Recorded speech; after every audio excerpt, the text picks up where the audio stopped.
Spring had sprung in Appalachia, and when Glimmer came to me one evening before sunset, I assumed she had just missed me.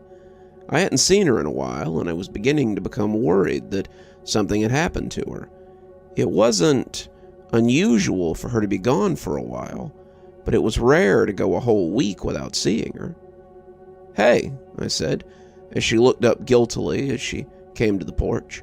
I had been sweeping the winter's dust and leaves away, and I was surprised that she hadn't seen me. Something was on her mind, that much was obvious, and I was worried that maybe her distance had something to do with me. Perhaps we weren't as close as I had thought, and this was my visit to let me know. "Hey, can we take a walk? I need to speak with you." "Dear John," I said under my breath, and Glimmer turned her head a little in confusion. "I'm Glimmer, remember? I don't know this John." I shook my head. "I'm just being a smartass. Let me let Grandpa know I'm stepping out for a while." Grandpa was asleep in his recliner, so I just left him a note on the kitchen table. I made sure I had my leather pouch of sigils and awards, the wooden totem that Grandpa had made me, what he claimed would act as a secondary focus, and grabbed my walking stick, which was my primary focus. I added a coat, it was a little chilly, and went out to find Glimmer leaning against the railing of the porch. "Expecting trouble?" "Well, that's the thing about trouble," I said, putting on a passable grandpa voice.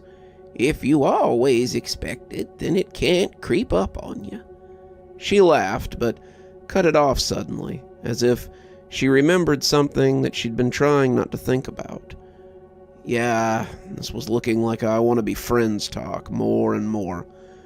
We stepped into the woods, the sun not yet fully set, and as we passed beneath the trees, it was hard not to feel at ease with the arms of nature around you.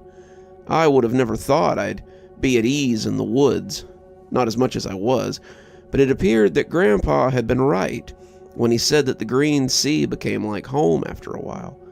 The night creatures were just beginning to tune up, the owls coming from their dens, the bats waiting in the hollows of trees and small caves, the crickets and night larks warming up for the coming concert. The lightning bugs wouldn't be back for another month at least, and unfortunately, they would bring the mosquitoes with them.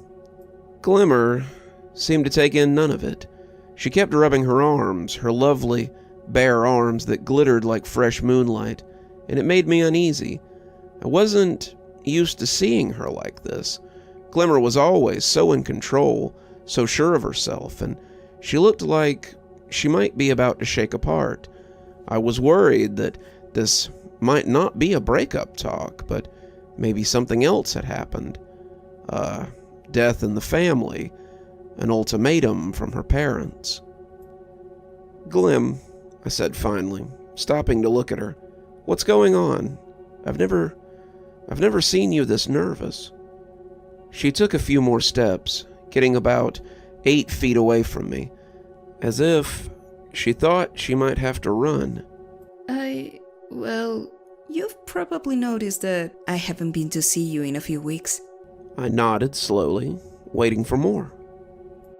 "Well, in my culture, I am now at the age where one might get married. In fact, I am past the age of betrothal, if we're being honest. In your world, you would say I am in the prime of life, and my people consider me too great an asset to remain unjoyed." I nodded again, leaning against the tree I had stopped beside, bracing myself for the blow. She worried at her perfect lip, squinting at the setting sun as if trying to blind herself. "My father has betrothed me to another. I told him I was already betrothed." I felt my breath stick in my throat. "Oh," I finally said. She rubbed at her shoulders, looking cold and miserable, but not ready to let it conquer her. I understand," I said, trying to soothe some of the obvious hurt. "It isn't like it was really something you wanted. It's just something you have to do. I hope he's a good guy. I hope he knows what a gift he has. I won't make it hard and ask you to stay friends with me. I wish you well, and I hope you're... I told my father I had already agreed to a marriage proposal. That took the wind out of me. What? I told him I could not be betrothed to his choice. I had given my heart away already. We just stood there, looking at each other, as night cast its cloak across us. As the moon hit Glimmer, she shimmered like a crystal chandelier, and I was suddenly in awe of her beauty. Well, that is something. Anyone I know? I asked, smiling a little. It is you, fool. I have chosen you to be my mate. You infuriating mainling. I love you, and I want you to be my bone mate. She stood there after she'd finished, seeming unsure whether I would agree or not. Her lack of assurance was a little flattering. The thought that I would reject the love of this literal goddess was unthinkable. Glimmer was something special, a gem all her own, and I would have been the biggest fool to turn her down. I had gone from fermenting devastation to nurturing a growing feeling of disbelieving joy. I ran to her and wrapped her in my arms, her stiffness melting away as we embraced. She melted against me, and the kiss we shared was more than simple passion. The idea that she wanted me as much as I wanted her was something completely unbelievable to me, and it would take time for the smile to work its way off my face. She laughed as we broke our kiss, putting her hands against my chest as we clung to each other. By the goddess, I had thought you would be furious with me. I hadn't even asked your intentions, and I feared I would have to return to the camp in shame. I had played this scenario out of my head for days, and never did I think you would want to join with me. I kissed the top of her head, not having the heart to tell her that it was I who couldn't believe she wanted to join with me. We practically skipped through the forest now, our fingers laced together as the creatures played us a victory march.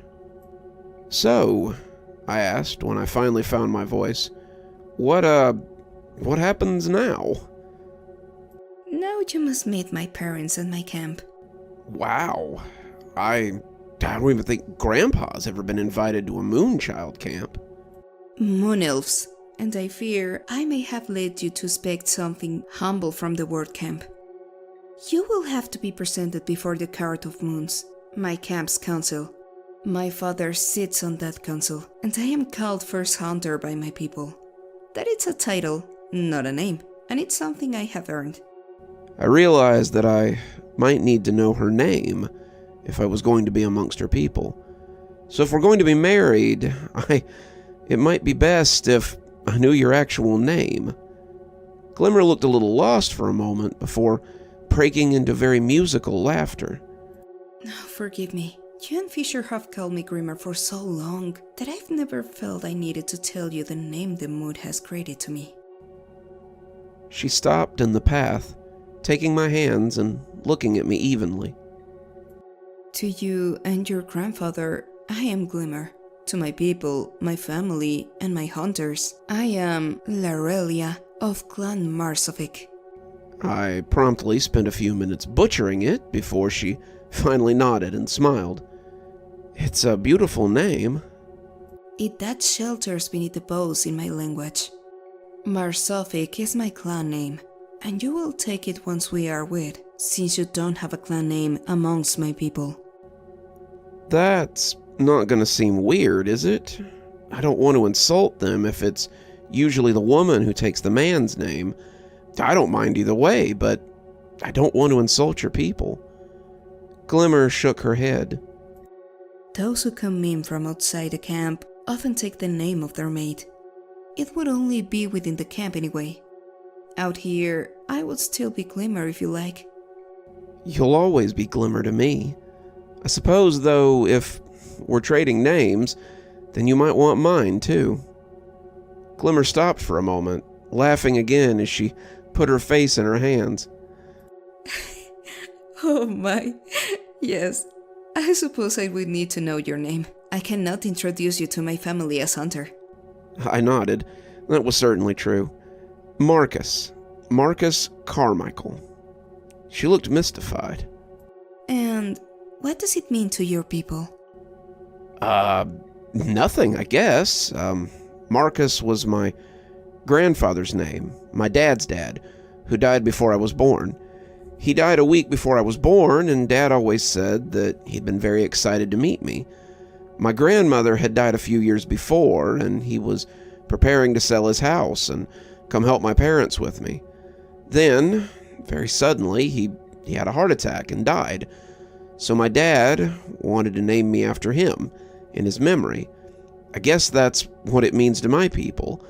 I'm named after him, so I can keep his spirit alive. Glimmer nodded, our path having taken us back to the edge of Grandpa's property. The lights were on, so I supposed that Grandpa had woken up from his nap, and I could smell the chimney from the kitchen pushing up good-smelling smoke. I invited Glimmer in for a bite, but she said that as much as she would like to, she needed to get back and make preparations for our betrothal.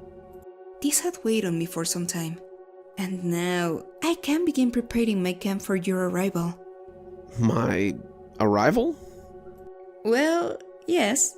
You must meet my parents and my camp and be presented to them.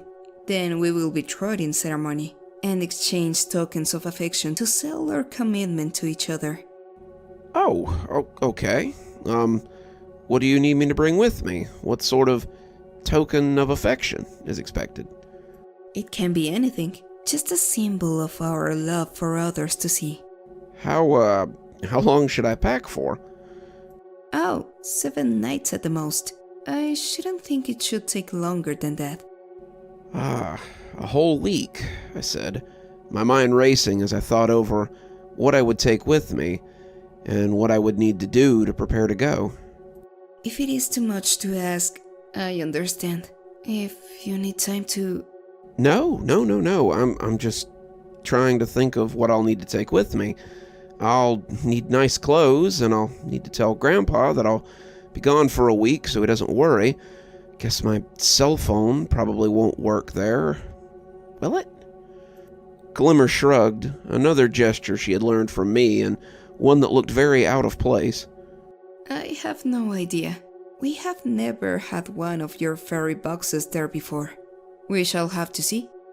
My mother would probably enjoy the stories about the silly cats that you often show me. I smiled, the thought of showing YouTube videos to a group of Glimmers just seeming very surreal. I'll have to find some good ones and download them, just in case. Well then, I will see you tomorrow night to lead you there. Until then, my love. Grandpa smiled as I came through the door a few minutes later, and I imagine my face was probably pretty red. Our goodbyes had been a little more passionate tonight than usual.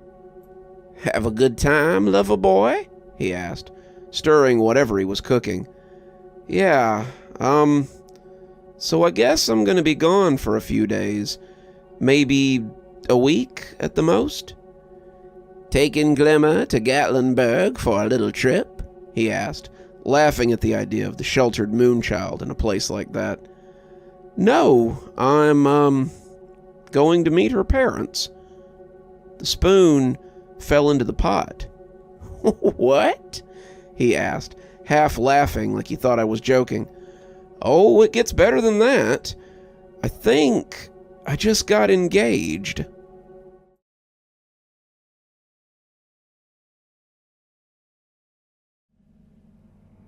Grandpa listened to my story as we picked at the chili he'd been making.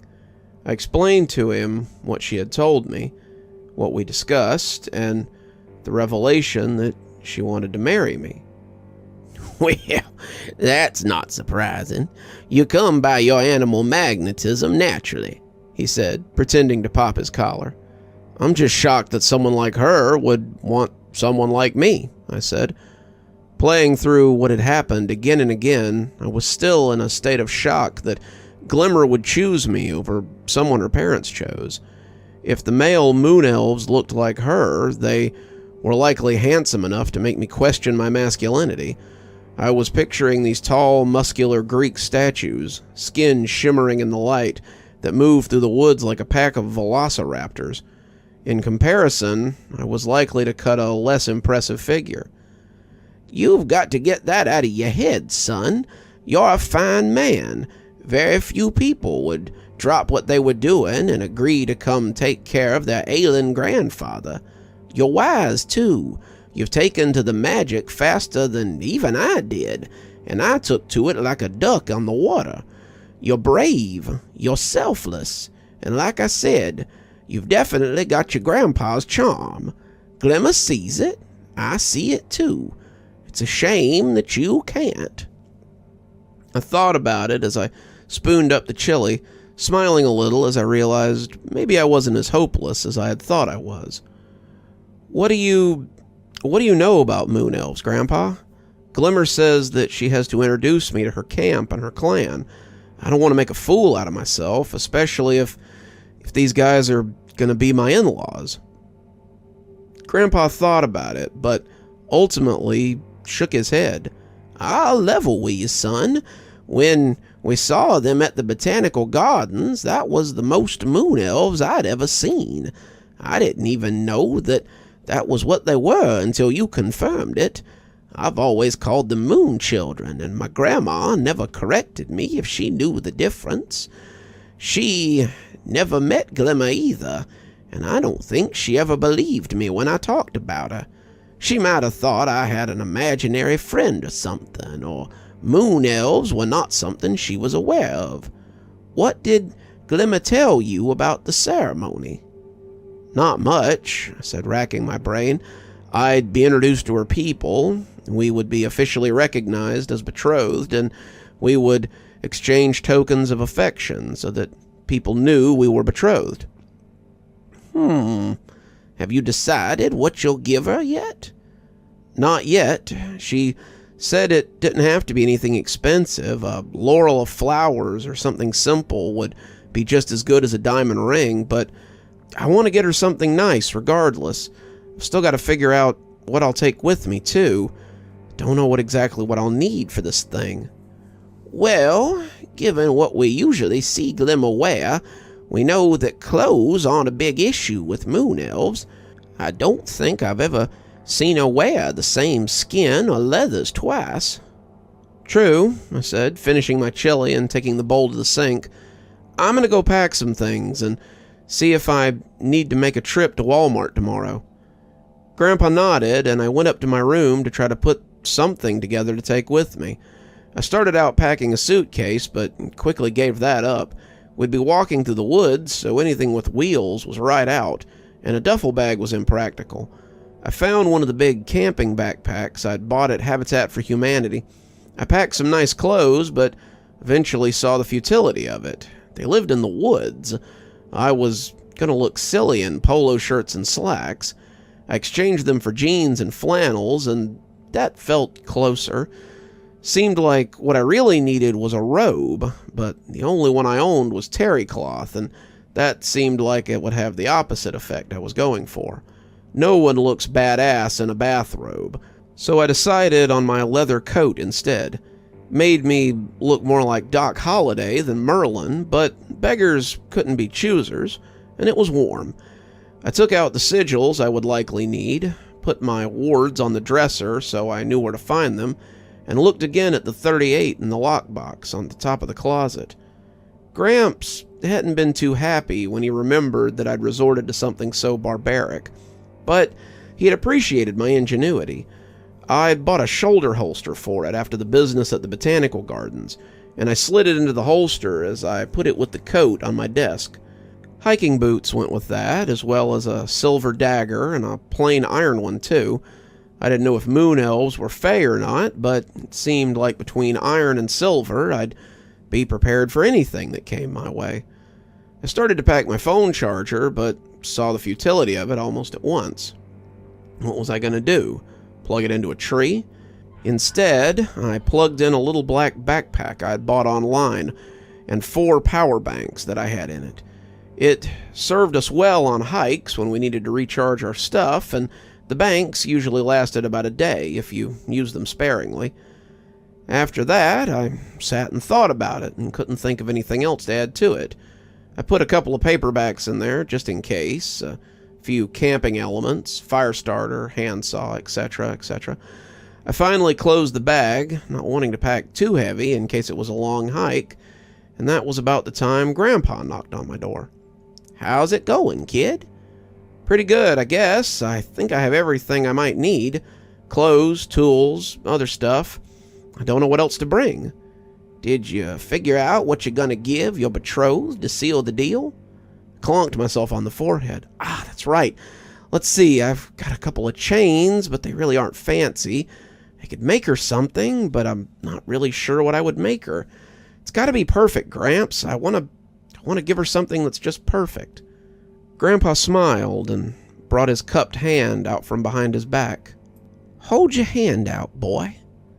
I did as he asked, and he opened his hand and dropped a ring into my hand. A ring I recognized. Is that? It was your grandma's.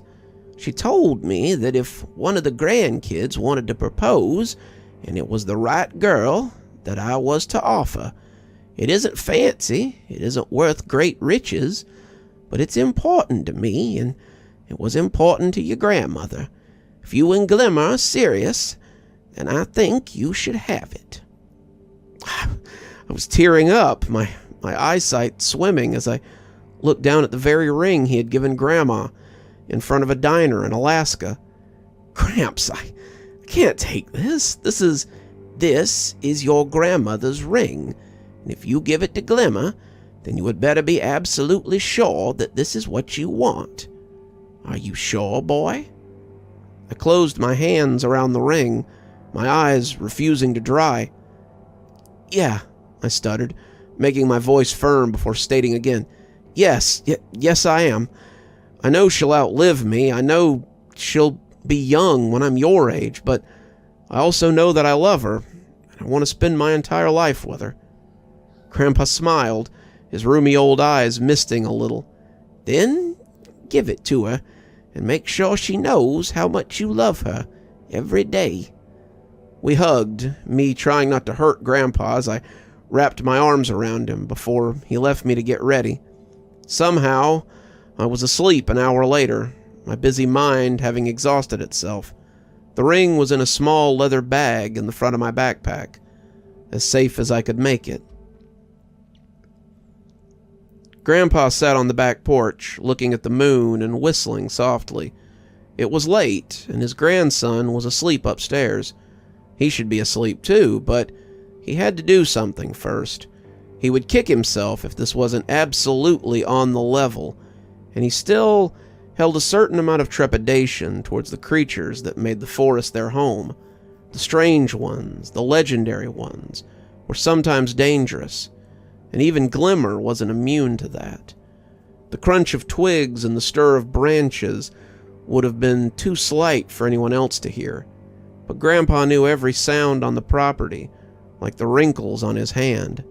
The kid often called him a wizard, but Grandpa liked to think of himself as a druid, just as Nat had been. "Fisher?" She walked softly up the stairs as she came to sit with him. "Expecting someone else?" he asked, smiling at her. It would have been silly to think that Hunter would have called me, knowing I have preparations to make. "It's my grandson I want to talk about, Glimmer.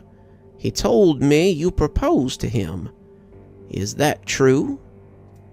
Glimmer looked unsure of herself, finally nodding. "It is. I love him, Fisher. And I know he loves me too. She bit her lip and looked away. "Go on, Glimmer," Grandpa said. "You've held it in all these years. Say it." When you left me, you hurt me, Fisher. It hurt me deeply. I did not go hunting for a long time after you left. And when I did, it hurt all over again, knowing that you were somewhere I could not see you. Then, when you came back, you had someone new. I hate her for a time. I really did. I want to hurt her, to take you away from her. But I saw how happy you were with her, and I gave you your space. When you called me last year, however, it was like all the years and all the seasons were reversed. And I went without a second thought. I love you, Fisher. I will always love you. But the thought of losing Hunt, the thought of losing Marcus in the same way I lost you, tracks claws across my heart. The thought of him leaving or bring a mate back here makes me sick inside. And I won't wonder what could have been for my whole long life. I will stand before my camp and proclaim my love for him, and there is nothing you or anyone else can do about it.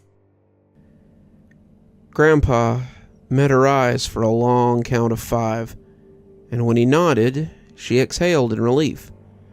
That's all I needed to hear. I'm sorry, Glimmer. I didn't treat you very fairly. I didn't realize what I meant to you, and I hurt you without meaning to. For that I am sorry. What I called you here to ask is if Marcus is going to be safe amongst your kind. Glimmer bristled a little. Moon elves do not often invite outsiders into their camps, but we would never hurt a guest, especially a betrothed of the clan. But will he be safe? Because as much as I love you, Glimmer, I love him exactly that much. He is my blood, my daughter's son, and if anything happens to him, I would be very angry. Glimmer did not boast. She did not brag and say that moon elves did not care for the anger of an old man. She remembered times when she had watched him secretly, seeing the things that he had done. He was powerful, and he would make them hurt. He is safe with me. You have my word. Grandpa extended a hand, his face deadly serious. I want your bond, Glimmer. He comes back, and he comes back whole. Glimmer hesitated, but reached out and took his hand, a spark passing between them. I give you my bond. He will be returned to you, whole and held and betrothed to me. I was no sooner let myself be injured than I would him. I would gladly lay down my life for him, and I know he would for me as well. Grandpa smiled, releasing her hand as he chuckled. Guess that means, while you're gone, I'll have to buy you a wedding present. Glimmer's laugh was like the tinkling of china. Not yet, but when the time comes, I trust you will be there. Grandpa smiled as he looked out into the forest. I wouldn't miss it for anything. Look, Mom, I don't need anyone to come stay with him. I just need one of you guys to call and check on him this week. Why had I left this till the last minute? Mark, this is very irresponsible. We put you in charge of keeping your grandfather out of trouble. You really should have told us about this sooner. Grandpa doesn't need anyone to keep him out of trouble, Mom. I really just keep him company most of the time. I hate to leave him like this, but something important has come up, and I need to leave town for a couple of days, maybe a week at the most. All I need is for you or Dad to call and check on him sometimes. He can still drive. He can still take care of himself. He just needs someone to talk to. Mom didn't sound pleased, and I knew I should have called her yesterday. The sun was setting, and I needed to leave soon, but I couldn't just leave Grandpa all alone here. Grandpa wasn't an invalid, but I wanted to make sure someone was looking out, just in case. Mark, I just don't... Mom, he's your dad, and you've barely called him since I moved in. That absolutely is true, and we both know it. None of my siblings have called him either. Aunt Kay or Uncle Frank or either of their kids have called him. I have been here for over a year, doing what needs to be done and loving every minute of it. At this point, this place feels more like home than the home I left behind. I'm not asking for much, just talk to him while I'm gone. Please.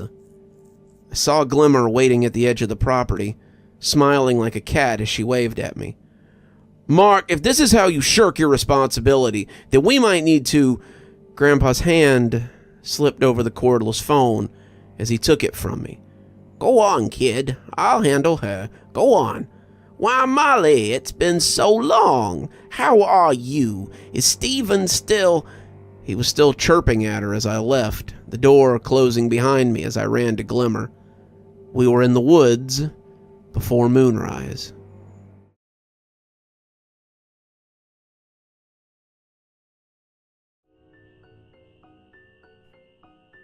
Come on, Slowpoke. It's not much further.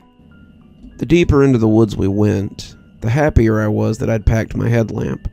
We'd been walking for hours, and it was obvious that Glimmer was slowing down to allow me to keep up.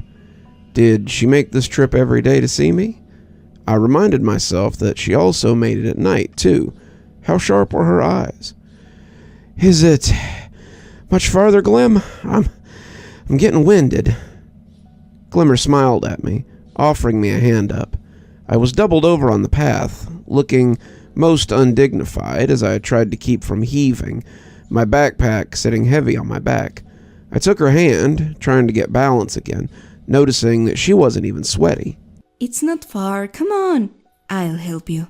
She took my arm, folding herself against me, and suddenly I could have walked another 20 miles into the Appalachian wilderness. It was the dead of night, as we went with no trail to guide us, and this was a part of the forest that I'd never seen before.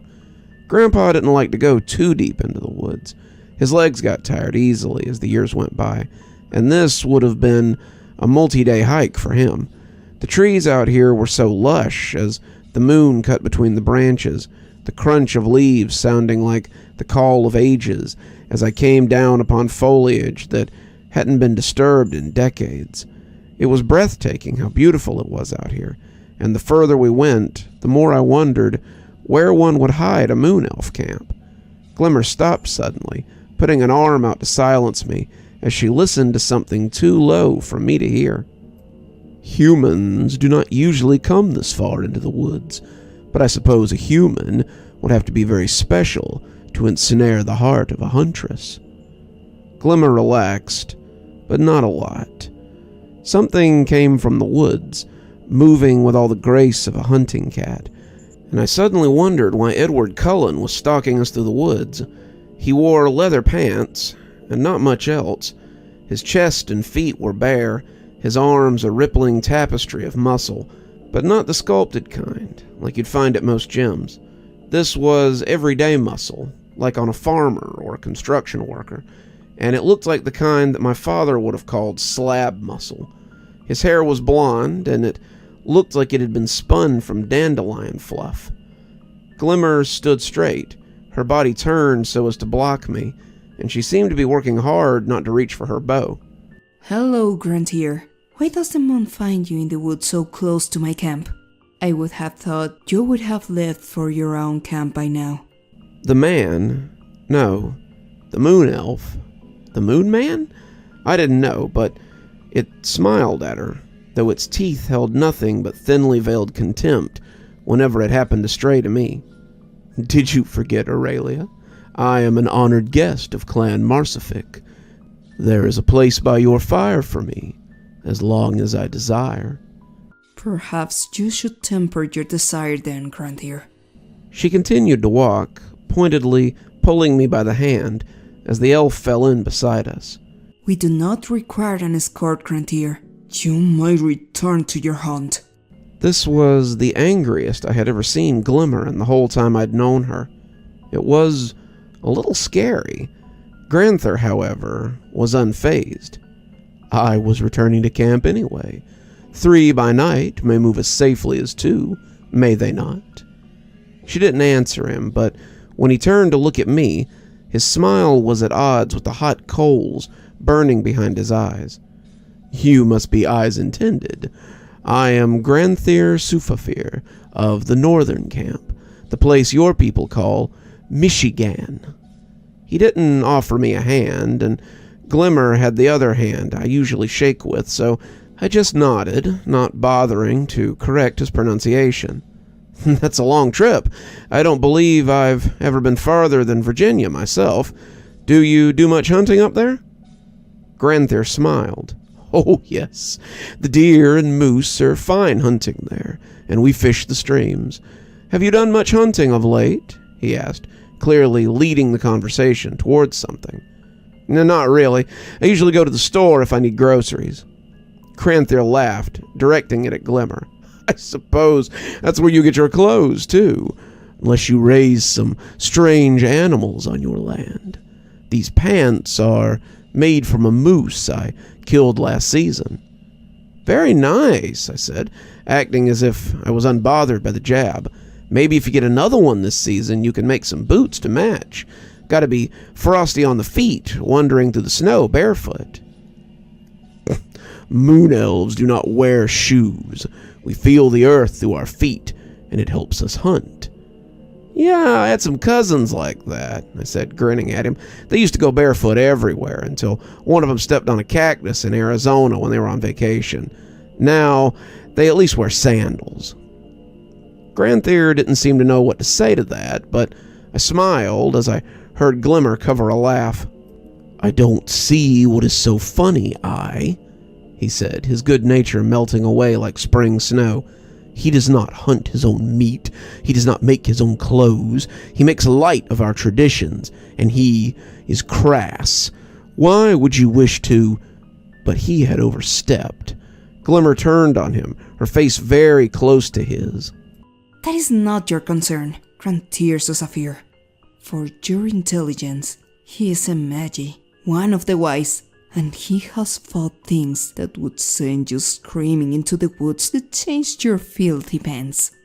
Go back to your own fire, Grant. Go back and find someone who will return your affection. Because it will not be me, no matter how much you try to discredit my betrothed. Granther looked as if someone had slapped him, and when he slunk off into the trees, I couldn't help but wonder what all that had been about. So, is he your brother or something? A cousin, maybe? Seems like he's worried about you and me getting together, so I figured. Glimmer stopped in the trail, and when I bumped into her, her back was hard as stone. Granther was the man my father wanted me to join with. He's the son of the camp chief where he comes from, and he thinks that makes him special. It often leads him to let his tongue make trouble for the rest of him. Oh, I said, our journey continuing. So, he's, what, your ex, I suppose. If that is what you call someone when they are no longer someone's indeed, then yes. Understood, I thought. The jealous ex come just to make his play for the lady's hand once again. Well, good luck, buddy. I had a little more to work with than a bow and chiseled abs. We came through a thick set of trees, almost too thick for my backpack to squeeze through, and suddenly we were standing in front of a cave. Appalachia had a lot of subterranean caves, but I'd never seen one outside of a state park. Glimmer went straight in as my headlamp illuminated the slick walls of the entrance, and we descended into the depths. Praise yourself. It's impressive to outsiders, I've been told. We came suddenly into an open cavern, and I heard my gasp rise to the roof like a balloon. The cave was lit by glowing fungus, as well as surface openings that seemed to be glassed over somehow. I could just imagine the hikers that happened to look down and see an underground town below them, and it made me chuckle. There were abodes built into the walls of the ceiling, but some of them were on ground level too. There were fires on the ground as well, and a lot of moon elves as they went about their daily lives. The cave was huge, probably bigger than a football stadium, and as we came into the cave, I heard people whispering and the sounds of running feet. "We've been spotted," I said, as a group of kids abandoned whatever they'd been doing and ran to the town proper. They know we are here. They have known for the last 5 miles or so, I would imagine. The hunters have been out since moonrise, Until Grantier showed himself to us, most would have simply reported us in the territory and go back to their duties. Come on, let's meet the camp. She sounded nervous, but also resolved. The lower floors were like a village, with little huts and fires and people tending to both. The elves I could see wore more leathers and hides, as Glimmer did, and their hair was either short or tied into braids to keep it out of the way. They carried knives on belts, a few of them even had swords, but the ones with swords had actual armor, so I figured they must be watchmen or something. As we got closer to the village, one of those in armor came out to meet us, and I noticed hands going to swords as we approached. "Halt, traveler, what's your—" But they saw Glimmer. "First Hunter Marsific, you have come back. This is your betrothed, then, I take it." I have come to introduce him to the camp. The watchman parted, and Glimmer stood before the assembled elves like a kid getting ready to give a presentation. She was nervous, her hands shaking a little, but I gave her hand a squeeze, and it seemed to give her strength. This is my intended. Marcus Carmichael has agreed to join his life to that of the camp. Welcome him as you would welcome me, and give him all the respect you would grant of me. They welcomed me as one, bowing their heads as they raised their voices, and I waved, a little unsure what to do.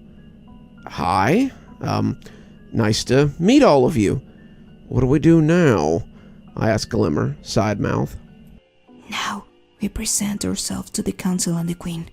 "Perfect," I said, smiling back like I wasn't completely terrified.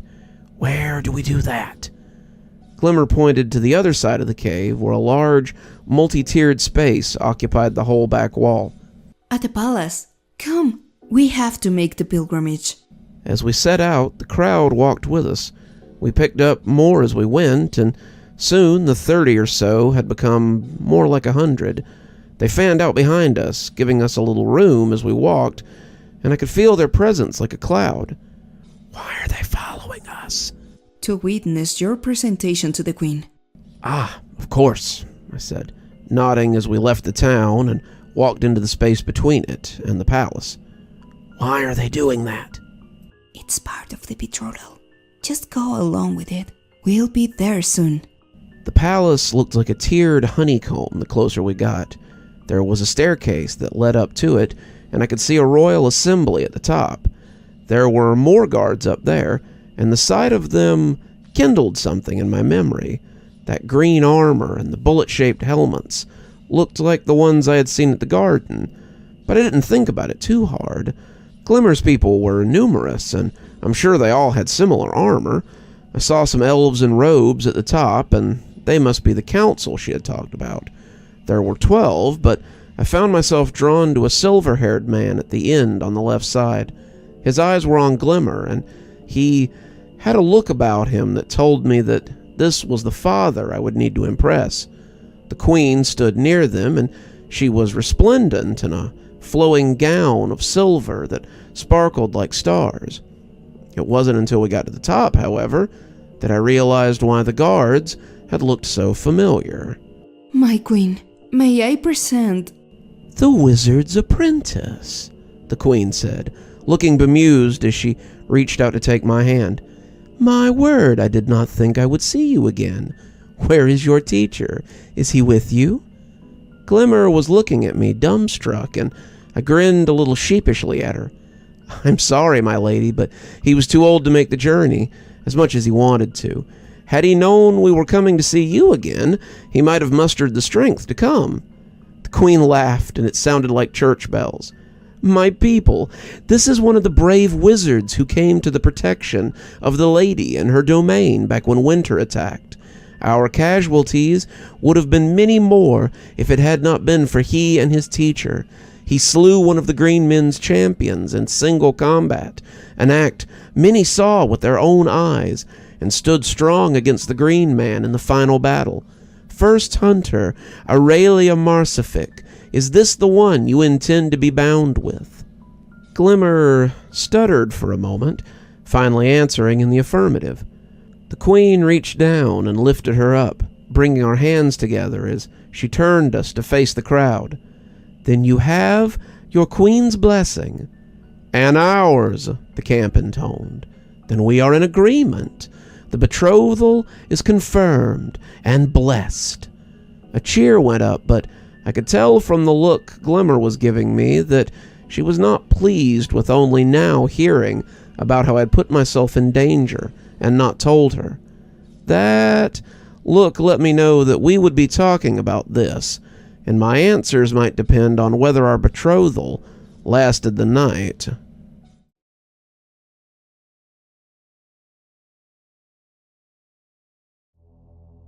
How could you? Grandpa didn't think it would be a good idea to tell you, I hedged, trying to get the robe I had borrowed from her father just right. It was white and purple and was a really nice-looking robe. I didn't see a belt, though, and I wasn't sure how to stop it from popping open at dinner. We were getting ready to attend a banquet at the palace, a royal feast for an ally of the garden, and her father had lent it to me so that I would look a little more respectable. "Your clothes are certainly interesting, boy, but we have to get you some finery if you're going to sit with the queen and the other counselors."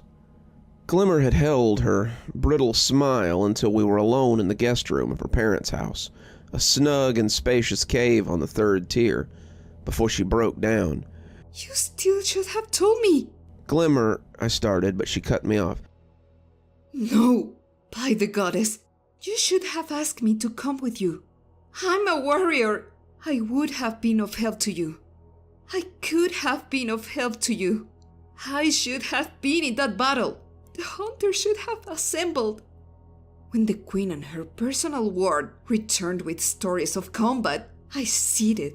They spoke of crossing swords with an enemy as powerful as the Green Men and of the alias who had been at their side.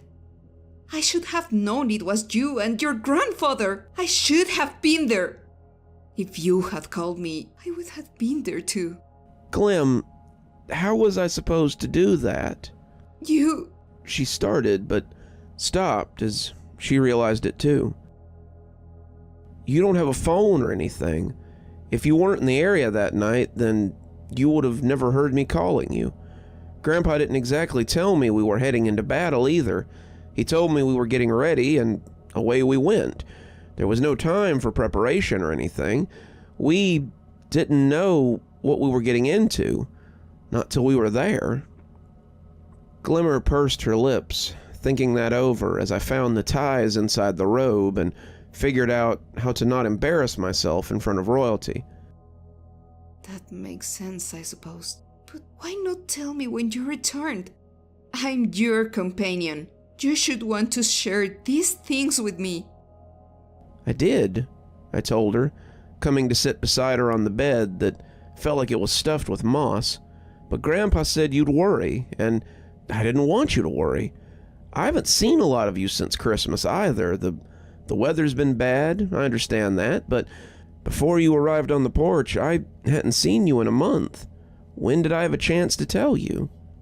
Glimmer scuffed her bare feet on the floor, a sound that was like stones coming together. It has been a trying year. The snow made it hard to get food sometimes, and the hunters came back with nothing on occasion. That was, originally, why my father decided to formalize my betrothal to Grantier. He wanted to negotiate a trade agreement with the northern camps, and marrying the best hunter to one of the chieftain's sons seemed a good way to do it. I may have gotten a little heated when he suggested. I know Grantier was our guest, and have been for most of my life, but I didn't know that was the reason behind it. Finally, my father conceded, and my younger sister was betrothed to him instead. She is only a few years younger than I, so it isn't that much of a difference in age, but Grantier had become quite attached to me. He has set his mind on the idea we would be married, and when my father put forward my sister instead, a scribe and not a hunter, he went to the council to... what would be the word? Press me into betrothal? That's not exactly it, but it's close. He wanted to make me marry him, hence my current hostility towards him. I ended up having to challenge him to combat in order to prove my case before the goddess. Wait, you fought Granthier? I did. I won too. Some days, I wish I hadn't sparred him though. He agreed to the union between he and my sister, and has been insufferable ever since. That is why I haven't visited in a while. I, too, have had things come up that I should have told you about.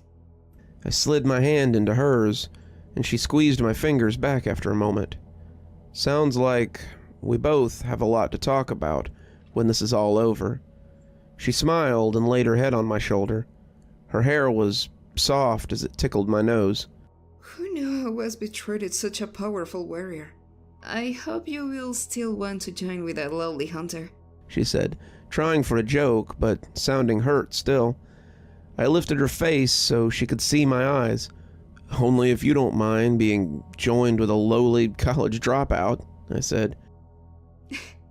I need to get ready for the banquet. Can you occupy yourself while I'm gone? I thought about it before nodding. I believe I can. Good. She kissed my nose before heading out to her own room to get ready. I was looking at myself in the mirror, making sure I had everything just right, when a deep male voice came from behind me. "It looks good on you." I turned to find the very severe-looking elf from the presentation standing in my doorway. He was smiling now, but he still held an air of discomfort. Why wouldn't he, I thought? I was a relative unknown who was coming to ask for his daughter's hand in marriage. Wizard in the Queen's good favor or not, he was still a father, and I was probably overdue for a good shotgun cleaning talk. Except... He stepped closer and adjusted something around the neckline. "There, that's perfect. We haven't been introduced yet. I am Tantalus of Clan Marsific." We exchanged introductions, Tantalus struggling with my name at first and helping me perfect the pronunciation of his clan name so I didn't make a fool of myself later. Then we just stood there, looking awkward, as we tried to decide what to do next. "I've heard tale of your bravery in the gardens. I feel that..." He paused, trying to find the words. "I know you better by the tales my daughter has told me about you and your elder. She tells me that you faced a bone collector before you had fully come into your power. No small feat. How long have you been studying the arts?" I had to suppress a smile. His description made it sound like I was a classically trained actor rather than a fledgling magus. "Honestly, about a year and a half, sir." Tantalus raised an eyebrow. "And you both stood against the Green Man? I cannot tell if you are very brave or very foolish. I will assume it is the former. Your teacher must be very gifted." I nodded. Gramps has been through a lot. I think in some ways he's trying to teach me as much as he can, as fast as he can. It was the first time I had vocalized something like that, and I realized I believed it, but I didn't understand it. Why was Gramps so hell-bent on making me ready? What was he making me ready for? I didn't know, but I thought I knew. What I thought I knew was too painful to think about, however, so I set it aside. It was just a thought, after all. "Tell me about yourself, Marcus. Are you a hunter, a gatherer? Clearly you're becoming a great sage, but what else is there to you?" I licked my lips, racking my brain for something, but finding nothing that might impress my future father-in-law. "I'm a simple man, sir. I haven't always been such an aspiring sage.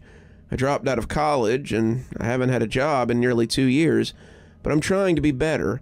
I work the land, I learn from my elders, I collect the stories of my teacher so that those who come after me can know him through those stories. I cannot promise anything as grand as this for your daughter when we join together, but I can promise that my love for her will never wane, and that I will protect her, as well as she protects me." Tantalus nodded, scratching his chin as he digested what I had said.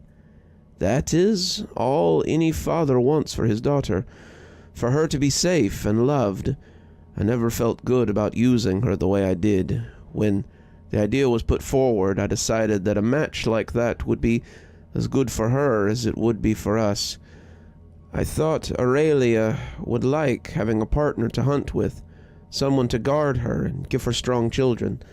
I failed to see that she was capable of choosing such a person for herself. I'm glad that she was able to remind me in time. I shrugged, a gesture he didn't seem to understand. You wanted to do right by her. I don't see why anyone would find fault with that. Tantalus shook my hand again, clapping me on the back as he invited me into the outer room.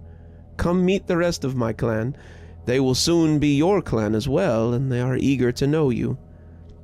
They were all sitting on overstuffed cushions when I came in, and I half expected to see a TV somewhere in the room.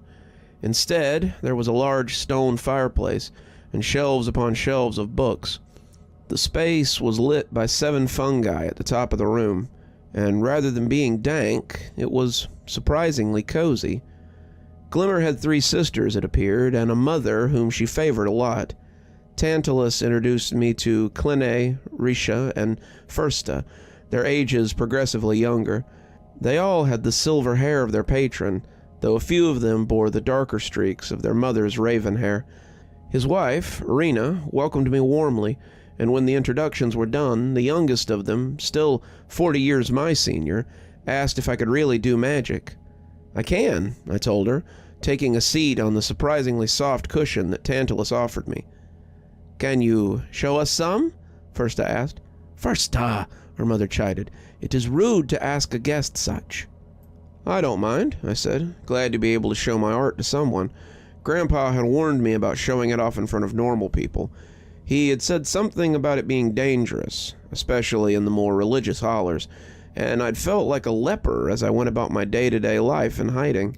Showing off a little to a group of soon-to-be cryptid in-laws, however, seemed safe enough. Closing my eyes and exhaling, I snapped my fingers and made a bick's worth of regular fire. I was grateful that Grandpa had showed me how recently, and even more grateful that I could manage it with only a little prep work. Feeling bold, I brought my other 4 fingers to my thumb and lit them on fire too. The group marveled at the trick, and I wondered if anyone in the camp could use magic. This was little more than a parlor trick, but they all seemed pretty impressed. I suppose it could be useful if you'd forgotten your flint and tinder, came a derisive voice from the doorway. The flames went out as my concentration wavered, and Granthier swaggered in with a smirk. Granthier, you are a guest in my home, as he is, so I will ask you not to belittle our guests while here. Granthier ignored him. What else can you do, wizard? What other tricks do you possess? By the way he said tricks, I knew he meant it as an insult. I have wards to protect me from certain creatures of the forest, runes to make myself and other things harder to locate, sigils that let creatures know where my territory is. Do you possess anything that's actually useful, or is it all glamour? Granthier, Tantalus warned, but I put out a hand. I was tired of this guy trying to bait me, and I was tempted to show him the 38 I had in my bag. Smithicus Wessicus. Catch that, why don't you? I can manipulate air currents to create a shield and a column of force. Shields. And what can you stop with them? Softballs, snowballs, the occasional pawpaw that Grandpa hurls at me, which I did not say. Whatever I need to stop, I said, assuming that would be the end of it. Let's see then, Granther said, and he was reaching for his belt before anyone could register it. I saw his hand flick out, and if I'd been a second slower, I would have missed the banquet. Maybe the next few decades or so of life as well.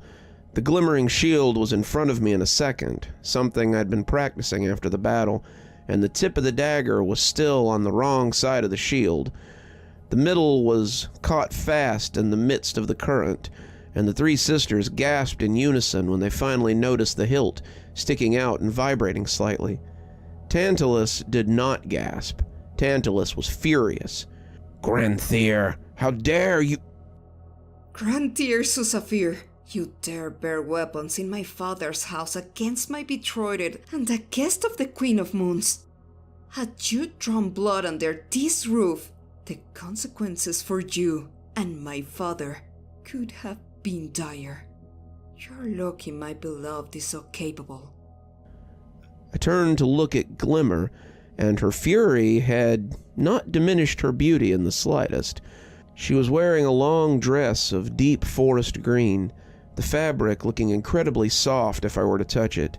She had her hair up, a braid over one shoulder as opposed to down her back, and her feet were hidden beneath the long flow of her dress. She was beautiful and terrifying as she stared daggers at Granthier. Tantalus told us to go along to the banquet, and we left as he took Granthier by the arm and led him off somewhere else. He was speaking to him in a raised voice as we left, Rena assuring us that they would be on their way momentarily. He makes me so mad. He won't leave, despite his business being completed, and he insists on being antagonistic to a fault. I looped my arm through hers, and it seemed to give her the same strength I found in the forest. Don't think about him. Tonight, it's all about us. She leaned her head against my shoulder as we walked, the guards stepping aside to let us through. The banquet wasn't a huge event, but it was still the grandest thing I had ever seen. The table where we sat was long enough for all 30 attendants to sit comfortably, and the food was exquisite. There was venison, various roots and fungi dishes, pastries, fruits, wild vegetables, some other things I didn't really recognize. Glimmer had assured me that moon elves had the same dietary restrictions as humans, for the most part, so everything would be safe to eat. There was music and dancing, and the wine was strong and rich and plentiful. Clan Marsovic arrived not long after the second course. Tantalus in his robe of office, and his daughters and wife in various shades of green. Granther came with them, and some of the starch appeared to have been taken out of his sails. He offered me an apology, and I mostly believed it. He sat beside Clinny, the two looking uncomfortable, and as course after course came out, the talk came nearly as freely as the wine. "We have all heard about your exploits on the battlefield, Magus. Is it true that you shot fire from your hand and killed one of the Green Man's champions?" "Well, it wasn't really me, per se. They say you conjured a shield to save the lives of many. How did you manage such a thing?" It's mostly about concentration. You form your will into a solid barrier, and your betrothed had told some of the other hunters you laid a bone collector to rest. How did you manage such a task?" "Well, the wards did most of the work. My grandpa and I, they just kept filling my cup while I talked, telling me almost as many tales as Grandpa. The wine caught up with me, though, and soon it was hard to keep my head from spinning. The elves were drinking it like water, and it was easily the strongest alcohol I'd ever had. I was trying to keep myself from slurring as I told them tales of spirits and creatures, but soon I found myself in Glimmer's arms as we danced in a dizzying circle. Strangely, I felt no urge to be sick, something that sometimes happens when I drank too much. It seemed the elf wine was different in other ways, too. You're the life of the party, Hunter. They all love your stories, and you seem to have won over everyone. "Not everyone," I said, looking over a shoulder and meeting eyes with Granther. He was glowering at me, his cup refilling almost as often as mine. Clinny was dancing with someone as we all moved in time, but he seemed not to notice. He had eyes only for Glimmer and I realized that the apology had likely been for Tantalus's benefit more than mine. Ignore him. He means nothing, as does his anger. My father told me the two of you had a nice talk earlier. He is quite taken with you. He is something for a scholar himself, and has much respect for men of letters. "I like him too," I confided. "He seems like a good guy, though I'm guessing he can be serious when he needs to." She nodded. He was always telling stories of my sisters and I when we were young. A lot of them were what he called human tales that mostly made you all sound like monsters. When I met your grandfather, I think he thought I had made him up. It wasn't until I kept talking about him that he realized I had met a real human. I realized that you weren't the monsters he had made me think you were. You were like us, and that made all this possible. As the song ended, the two of us spreading to the end of our joined hands, I felt a burning sense of contentment. It was tempered, though, by a sudden need elsewhere. I need to use the bathroom. I slurred a little, looking around. Where do I go for that? Leave it to you to know just what a girl wants to hear. There's a room of the main hall where people go do that. Ask an attendant, and they will show you. I tried not to run as I left the banquet hall, asking a tall elf in a white and green robe about a bathroom. He didn't seem to know what that was, but when I covertly clutched my nethers and told him I needed to make water, something Grandpa had said plenty of times, he seemed to get it. He pointed down the hall and off to the left, and I hurriedly went looking. What I found was a little room full of pots on metal stands. There were about a dozen of them, and from the smell, it was clear that they waited to empty them until they were full. All this, and they haven't figured out indoor plumbing? I said, shaking my head. I probably filled the pot enough for some poor attendant to have to take it out, and I was just finishing up as I heard the door open on the little bathroom alcove. Occupied, or whatever, I said, wondering if the pots were communal. With so many, I guessed they would have to be, but the last thing I wanted was to turn around and see some old elf with his robe open or his leathers down and doing his business.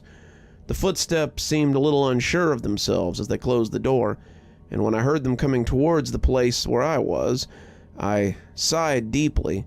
Whether it was urinals or brass pots, there was always some guy who wanted to stand right next to you while you went. Hey, I don't know how it works here, but if you give me a minute, you can have this spot if that's what you want. I stopped talking as the tip of a dagger came to rest against the small of my back. Don't talk. Don't say a moon's damned word. You and I are going somewhere for a private chat. The last chat you may ever have on this side of the veil.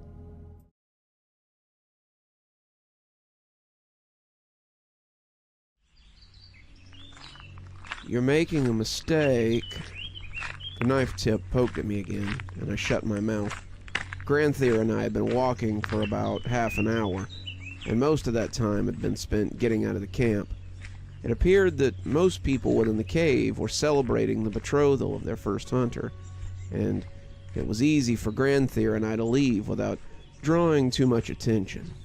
He kept close enough to keep the knife on me, and I had very little doubt that he knew how to use it.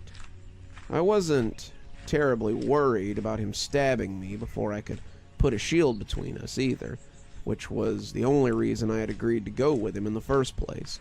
Granthier was used to being the kind of fellow that those Andrew Tate wannabes would have killed to be, the kind of guy who would have hassled me in high school, and I was ready to show him this wasn't high school anymore. I was tired of being the butt of his jokes, the target of his casual disrespect, and I was ready for the throwdown that was likely to follow. I wasn't 15, acne-riddled, and shorter than him by a head of height and a slab of muscle. I was a wizard, damn it, and I was ready to act like it.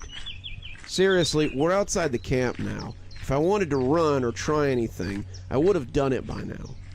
A second, less friendly jab.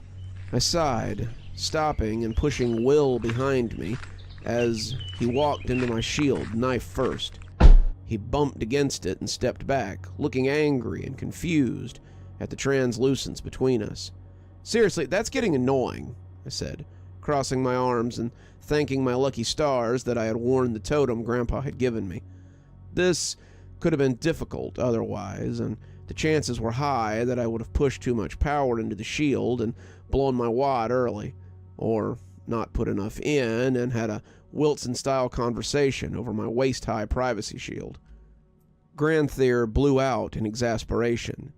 If you could have done that all along, then why did you let you parade me out in the woods? Because, Chudley, I don't want you to say that I had any help. that I had my girlfriend step in or bring shame to Tantalus or his clan by scrapping in the palace, something you don't seem to care about much. So if we're gonna fight or something, let's get it out of the way. If you don't mind, though, I think I'll keep my shirt on." Granther stopped, having been half out of his robe before bringing it back on, without closing it. He looked like a J. Crew model doing an off-Broadway production of Jesus Christ Superstar, and I was not the least bit jealous of his physique. Honest Injun. He still had the knife in his hand, and I was kicking myself for packing the shoulder holster and then not wearing it. I was far from unarmed, but it would be him and that knife against my power, and I wasn't yet confident enough in that power to see that as a fair fight. The fight would last until I ran out of juice. Then he'd simply cut me to pieces. In response, Granther threw the knife in my direction, but it went wide enough, burying itself in a tree about 15 feet to my right, that I knew he hadn't intended to hit me. "I don't understand any of this," sending nightbirds into the air. "Why would she choose you? I've been her hunting partner since we were in our teens. I have guarded her back, kept her secrets, defended her in battle, yet she chooses you. I offer a strong union, trade with the northern camp, and the chance for strong offspring, and she chooses someone who does parlor tricks." I caught myself nodding. He wasn't wrong in a lot of ways. He was the better choice. Even I had been curious why she would refuse him from me. Granther was the obvious choice, when the alternative was a bookish kid in his 20s. "'Cause we love each other," I said, the only answer I could come up with. "And Glimmer, Aurelia, is capable of making her own choice. She isn't a child, and neither are you. In life, everyone gets to choose who they love." Granther closed his eyes, running a hand through his brush of dandelion fluff. "I just don't understand why she won't love me like I love her." Stood there for a few moments, neither of us really sure what to say, and eventually he went and got his knife and sheathed it. "I've been too hasty. We should return before we are missed." I nodded, falling in behind him as we walked back to the camp. Granther, I was coming to understand, wasn't a bad guy. He wasn't some bully or a mustache-twirling villain just trying to marry Glimmer for her father's land rights or something. He was someone who loved the woman that I too loved, and he was upset and confused that she didn't return his love. "Hey," I said as we came into a small clearing. But Granther had stopped, crouching into a defensive stance as he drew his knife again. I was confused at first, but when the creature chuffed loudly, I realized we had run afoul of something we hadn't expected. The bear was larger than it had any right to be, the largest black bear I had seen in an age, and when it roared, I took a step back and tried to focus my will on a shield that would stop it. I'd seen Granther as he prepared to fight, the fool having only a knife against something bigger than the two of us put together, and I was trying to find the words to talk him out of doing something foolish when he lunged at the beast. Black bears are typically skittish. I'd seen them run from dogs a third their size, but this one was possessed of a spine. It swiped at Granther and dodged to the side as he tried to get his knife in for a strike. The bear's tough hide, its winter bulk still not quite gone, turned his strike away, and he had to drop almost flat on the ground to get away from the second swipe. I had to give him credit. He was nimble, and as he crabbed between the bear's legs and tried to stab it in the flank, I watched in horror as the bear fell on him and covered Granther with its bulk. I couldn't get a shield in between them, not without potentially bisecting Granther, and that was when I saw the cause of all this. Halfway up a nearby tree, clinging to the ash-colored bark, were a pair of bear cubs. The bear wasn't a grumpy male looking for a scrap after a long winter, but a mother bear protecting her children. "Stop!" I yelled, bringing my hands together. Something happened then. something I wasn't expecting. A loud crack like a gunshot split the night, and the bear and the elf separated.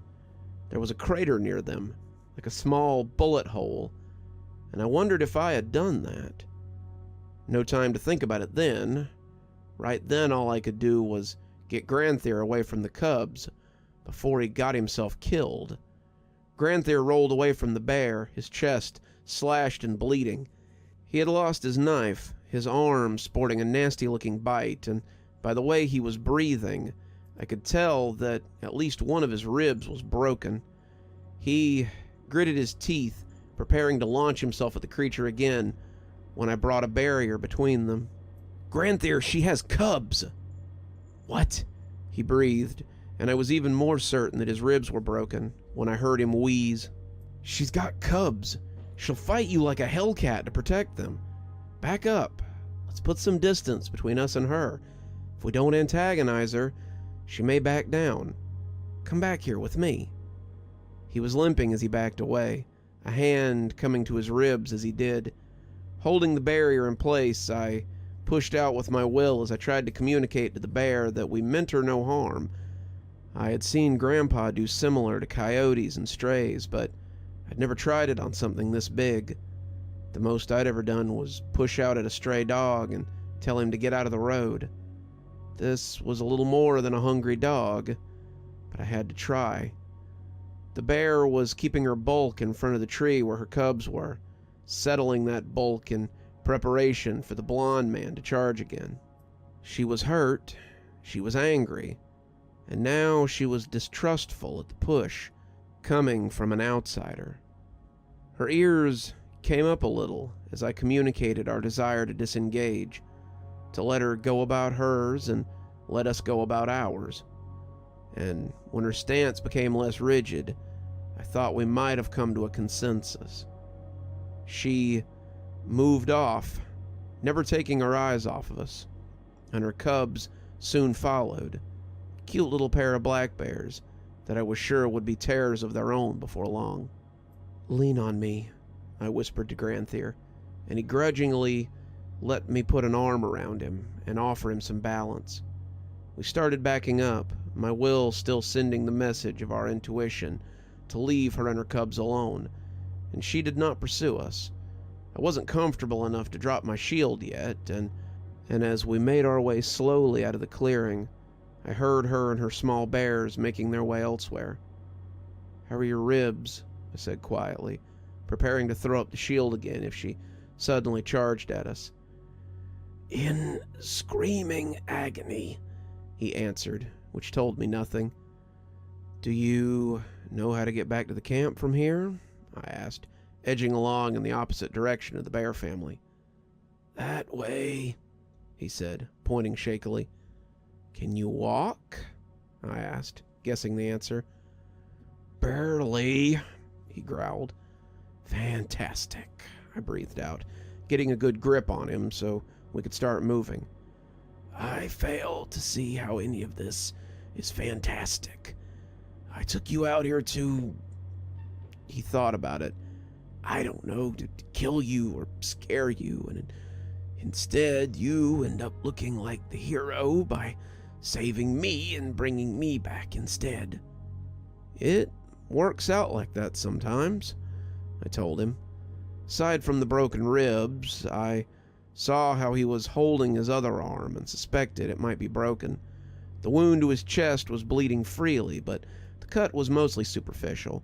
His left leg was having trouble bearing his weight, not a good sign, and I hoped he was still coherent enough to know which way he was going.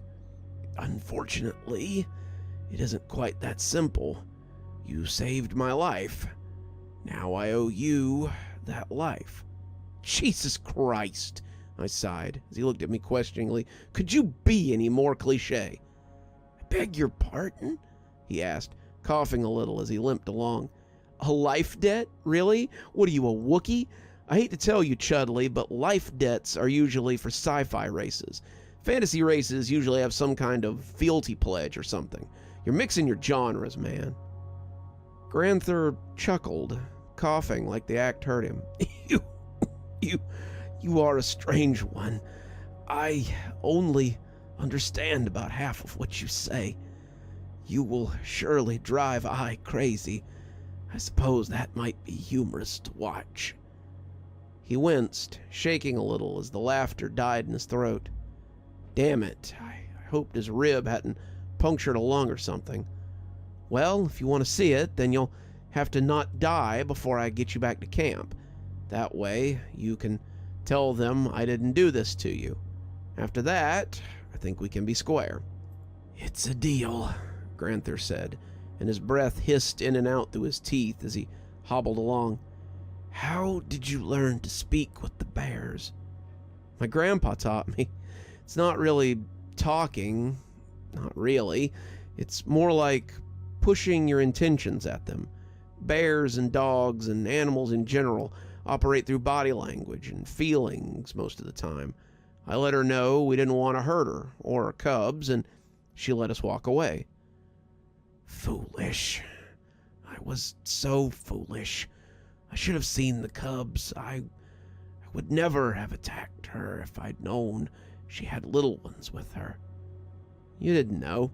You were trying to defend us. Your intentions were noble, but you didn't have all the information." The cave was coming into sight, and I could see lithe forms coming out. "Think they're looking for us?" I asked him, and as the soldiers approached, I saw that some of them had their swords out. "Magus, step away from Granther Susafir." There were a dozen of them, and they seemed pretty upset by the sight of us. "I would, fellas, but he's not in great shape." They could see that, and they didn't seem to like it either. "Explain yourself, outsider. Why did you do this? It's against the laws of the camp to do harm to a guest of the camp. If you have injured him in any way, then you will need to surrender yourself to justice." I didn't point out that I was also a guest of the camp, and a quick search of the guards told me that none of them were from the palace. They were constables, beat cops of the cave, and I was coming back from the woods with a wounded moon elf in tow. A moon elf dignitary that did not like me. A moon elf whose betrothed I had recently become attached to. I can see where this looked pretty bad, but I was not in the wrong here and was more worried about getting Granther some help. "He needs a healer or shaman or whatever it is that heals you guys. His ribs are likely broken and he's hurt badly. We will see to that. In the meantime, you need to tell us what..." What happened? Someone yelled from behind them, and Glimmer was suddenly bursting through the guards. "Hey," I said, glad to see a friendly face. "Granther and I, it was my fault," Granther coughed out, drawing their eyes. "I brought your betrothed out here to talk. We came out here to discuss our issues, and we came to an agreement. On our way back, we ran afoul of a mother bear and her cubs. She attacked us, and Granther tried to defend us. He got hurt. I managed to scare her away, and then we limped back." I pointedly left out the part where he had led me out here at knife point, but no one probably needed to know about that. Glimmer looked at Granther, the elf nodding weakly, and she got under his other arm as we made towards the camp. "One of you go get a healer. Otherwise, you can explain to the North why the chief so bled out while we did nothing." They scrambled, some of them going for the healers, while others tried to help us get Granther in, as gently as possible. "We will talk about this," Glimmer said softly, but she looked relieved rather than angry. "Count on it, hun," I said, as the cave enveloped us.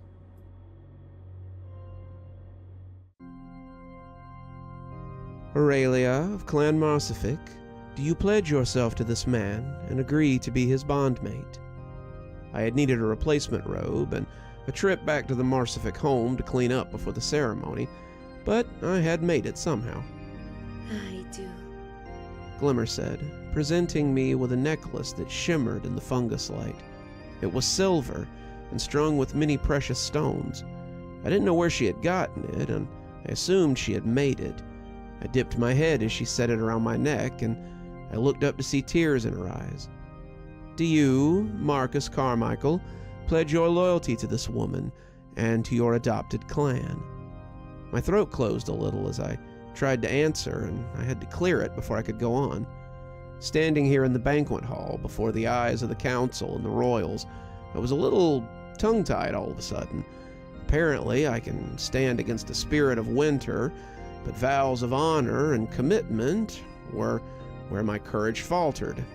Who knew? "I do," I said, taking the ring out of my pocket and holding it out for her finger. It slid on easily, and I was suddenly aware that I had never bothered to size her finger. That could have been bad, but luck must have been with me yet again. Then by the power invested in me by the goddess of the moon and the clan of the Old Woods, I pronounce the two of you betrothed. Welcome to our camp, Marcus of Clan Marsific, betrothed of Aurelia, the first hunter.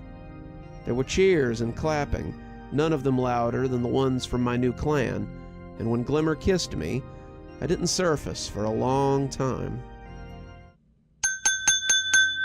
Tantalus tapped the edge of his stone gauntlet, the hollow sound making the family look up.